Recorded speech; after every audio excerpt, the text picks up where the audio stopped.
കാലം അതിൻ്റെ പ്രയാണത്തിനിടയിൽ വിസ്മയത്തോടെ നോക്കി നിന്ന ആ അതിവിശുദ്ധമായ പുലരി മരണത്തിൻ്റെ കറുത്ത ലിപികളാൽ എഴുതപ്പെട്ട മനുഷ്യചരിത്രത്തെ ഉദ്യതിൻ്റെ രക്തവും പ്രകാശവും കൊണ്ട് തിരുത്തി എഴുതിയ വിപ്ലവമാണ്.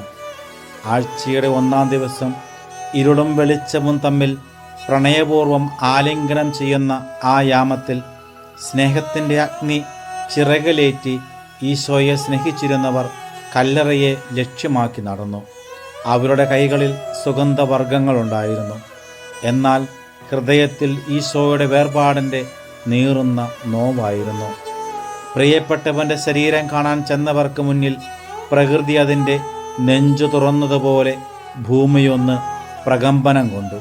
അത് മരണത്തിൻ്റെ സാമ്രാജ്യം തകർന്നടിയുന്നതിൻ്റെ ഇടിമുഴക്കമായിരുന്നു. ആകാശത്തിൻ്റെ നീലിമയിൽ നിന്ന് മിന്നൽപ്പിണരിൻ്റെ കരുത്തോടെ ഒരു ദൂതൻ ഇറങ്ങി വന്നു.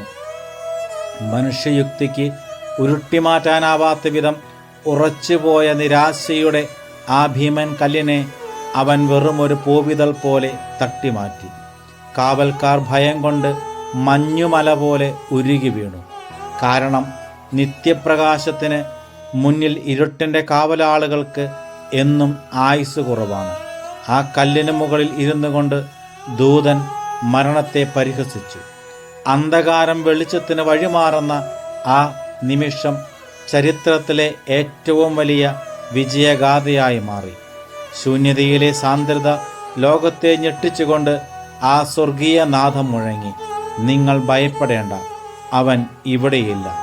എത്ര മനോഹരമായ വൈരുദ്ധ്യം! ഇല്ലാത്തവൻ്റെ സാന്നിധ്യം കൊണ്ട് പ്രപഞ്ചം നിറയുന്ന നിമിഷം.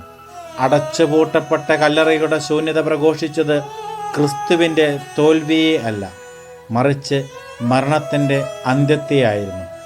അവൻ താൻ പറഞ്ഞതുപോലെ ഉയർപ്പിക്കപ്പെട്ടു എന്ന മൊഴി മനുഷ്യരാശിയുടെ നെഞ്ചിൽ പ്രത്യാശയുടെ കെടാത്ത വിളക്കായി മാറി.